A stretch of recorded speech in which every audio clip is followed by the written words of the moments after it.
नमस्कार मित्रांनो, खूप खूप स्वागत आहे तुमचं जॉब गुरु या आपल्या यूट्यूब चॅनलवर.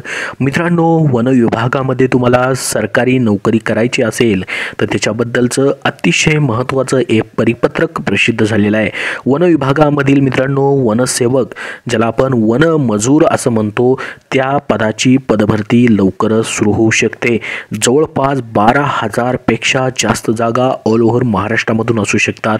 तर पाहू शकता तुम्ही या ठिकाणी 5 डिसेंबर 2024 हे परिपत्रक आहे, ज्यामध्ये वन व्यवस्थापनामध्ये वनमजूर या संवर्गाची या ठिकाणी आवश्यकता व त्याच्या सहभागाबद्दलचं हे परिपत्रक आहे, जे की मित्रांनो संपूर्ण महाराष्ट्रामधील जे वन विभाग आहेत त्यांना हे परिपत्रक पाठवण्यात आलेलं आहे. तर वनमजूर वनसेवक या पदाच्या पदभरतीबद्दलच्या हालचाली चालू झालेल्या आहेत. लवकरच याची जाहिरात मित्रांनो येऊ शकते. काय म्हटले बघा, प्रस्तुत प्रकरणी क्षेत्रीय स्तरावरनं प्राप्त आकडेवारीच्या आधारे वन विभागामध्ये 12,991 म्हणजे जवळपास 13,000 या ठिकाणी पदं आपण म्हणू शकतो किंवा 12,000 पेक्षा जास्त पद आहेत. वनसेवकाची पदं निर्माण करण्याबाबत प्रस्ताव जो आहे या ठिकाणी शासनास सादर करण्यात आलेला होता. बघू शकता या ठिकाणी हा वनसेवक वनमजूर पदांचा ऑलरेडी प्रस्ताव शासनाला सादर केलेला आहे. तर त्याच्याबद्दल मित्रांनो या ठिकाणी ही परिपत्रक प्रसिद्ध झालेलं आहे. संपूर्ण वन विभाग जे आहेत महाराष्ट्राचे त्यांना हे परिपत्रक पाठवण्यात आलेलं आहे. काय आहे डिटेल माहिती संपूर्ण तुम्हाला सांगणार आहे. हे पद मित्रांनो भरलं जाऊ शकतं, याची जाहिरात येऊ शकते आणि ही जाहिरात जी आहे कॉन्ट्रॅक्ट बेसिसवर न येता सरळ सेवेने भरलं जाऊ शकतं, म्हणजेच परमनंट पदाप्रमाणे या ठिकाणी याची जाहिरात येऊ शकते. तर बघा आता याच्यामध्ये म्हटलेलं आहे त्यांनी की ऑलरेडी याचा प्रस्ताव शासनाला सादर करण्यात आलेला होता. तर सदर पदाची पदनिर्मितीच्या प्रस्तावाच्या अनुषंगाने या ठिकाणी जे आवश्यक मनुष्यबळ आहे त्याची 2 भागात विभागणी प्रस्तावित करायची असून त्याची सदर मुद्दे त्यांनी खालीलप्रमाणे दिलेले आहेत. तर बघा, वनक्षेत्र परिक्षेत्र कार्यालय जे आहे त्याच्यामध्ये बाह्य यंत्रणेद्वारे शक्य असणारे काही मनुष्यबळ भरलं जाणार आहे आणि परमनंट पदाद्वारे देखील या ठिकाणी मनुष्यबळ भरलं जाणार आहे. तर याच्यामध्ये त्यांनी बघा काय सांगितलंय, मुद्दा अ दिलेला आहे, ज्याच्यामध्ये बघा कार्यालयीन परिक्षेत्र स्तरापर्यंत एकूण पदांची संख्या देण्यात आलेली आहे. त्याच्यानंतर बघा विश्रामगृह असतील, शासकीय निवासस्थान असतील, त्या याच्यामध्ये एकूण संख्या किती लागणार आहे त्याची माहिती दिलेली आहे. असे 2 मुद्दे दिलेले आहेत. त्यानंतर मुद्दा ब जो या ठिकाणी मुद्दा क्रमांक दिलेला आहे त्याच्यामध्ये देखील सांगितले की वायरलेस यंत्रणेसाठी लागलेले मनुष्यबळाची संख्या दिलेली आहे.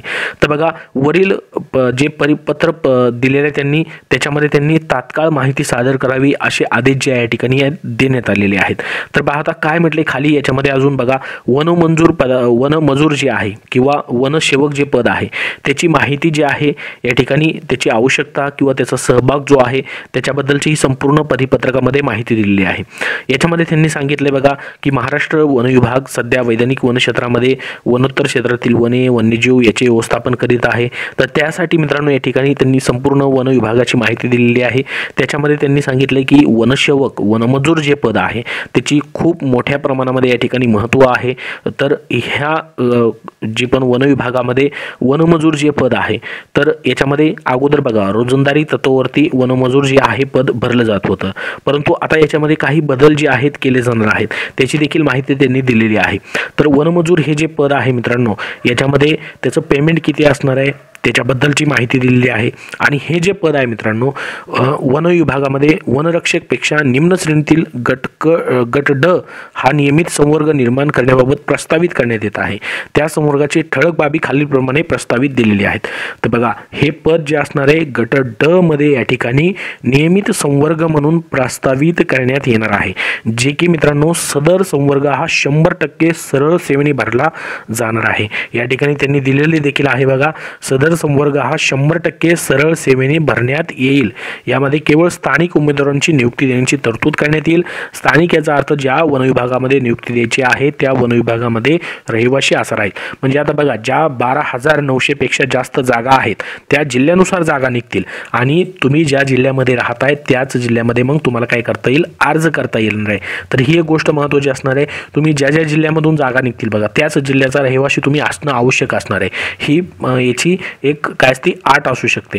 आता बघा हे पद गटडचं असू शकतं, त्याच्यामुळे 10वी पासवरनंच या ठिकाणी हे पद देखील भरलं जाऊ शकतं.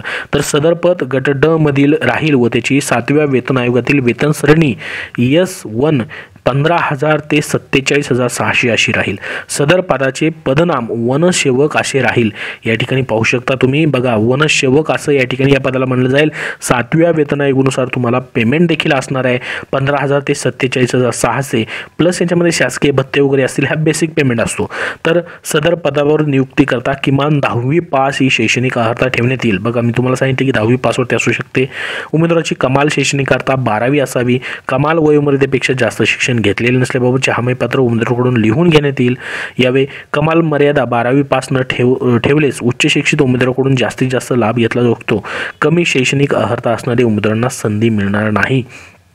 हे देखील बघा आता याच्यामध्ये असू शकतं. परंतु आपल्याला अंतिम जाहिरात आल्यानंतर सर्व काही शैक्षणिक अर्हतेबद्दल समजेल. तर तुम्ही समजून जायचं की 10वी पासवरती या ठिकाणी तुम्हाला अर्ज करता येऊ शकतो. तर सदर पदावरती नियुक्ती करताना वन विभागात सध्या कार्यरत असणारे जे रोजंदारी मजूर आहेत मजूर आहेत म्हणजे वनसेवक आहेत किंवा 55 वर्षापर्यंत सूट देऊन त्यांना 10% आरक्षण देखील देण्याची बाब याच्यामध्ये त्यांनी ठेवलेली आहे. वनसेवक पदावरती नियुक्तीसाठी आरक्षणाचा फायदा मिळण्याकरता रोजंदारी मजूर म्हणजेच मजुराने प्रति वर्ष किमान 180 दिवस तुटकरित्या किमान कोणतेही 5 वर्षे काम केलेले असावे. बघा, जे सध्या रोजंदारीवरती काम करतात त्यांना देखील 10% आरक्षण याच्यामध्ये मिळू शकतं. आता बघा, याच्यामध्ये अजून वनरक्षक घटकामधील जे पद असेल त्याच्यामध्ये 25% पद ही वनसेवकांमध्ये पदोन्नतीने देखील भरता येतील. तर बघा, आता एक प्रस्ताव आहे वनरक्षकांची ज्यावेळी जाहिरात येईल त्याच्यामध्ये देखील ह्यांचं 25% पद जे आहेत वनसेवका किंवा वनमजूर जे आहेत त्याच्यामधून देखील भरता येतील अशा पद्धतीचं देखील याच्यामध्ये समावेश करण्यात आलेला आहे. तर नियत क्षेत्र वनसेवक वनरक्षकांचे मदतनीस याच्याबद्दलची देखील माहिती या ठिकाणी देण्यात आलेली आहे. बाकी जी माहिती आहे मित्रांनो ह्या PDF फाईलमध्ये तुम्हाला पाहायला भेटेल. ही PDF फाईल जी आहे आपल्या टेलिग्राम चॅनलवरती तुम्हाला शेअर करतोय, तिथून तुम्ही पाहू शकतात.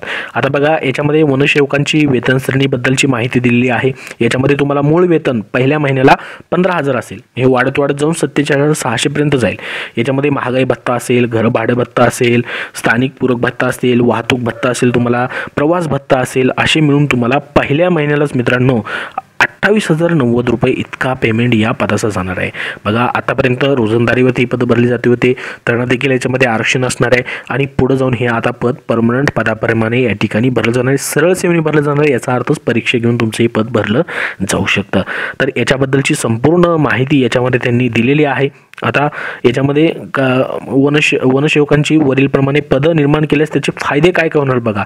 मोठ्या प्रमाणात रोजगाराच्या संधी निर्माण होणार आहेत. नियमित वनसेवक उपलब्ध झाल्याने क्षेत्रीय कर्मचाऱ्यांच्या बळकटीकरण होईल, कार्यक्षमता वाढेल. वरीलप्रमाणे वनसेवकांच्या पदनिर्मितीमुळे वनसंपत्तीचे संरक्षण संवर्धन अधिक प्रभावीपणे करता येणार आहे. तर ही संपूर्ण जी आहे मित्रांनो या प्रस्तावामध्ये देण्यात आलेलं आहे. तर वनसेवकांची 12,991 पदं निर्माण करण्यासंदर्भात शासन निर्णयाचा मसुदा यासोबत जोडला आहे.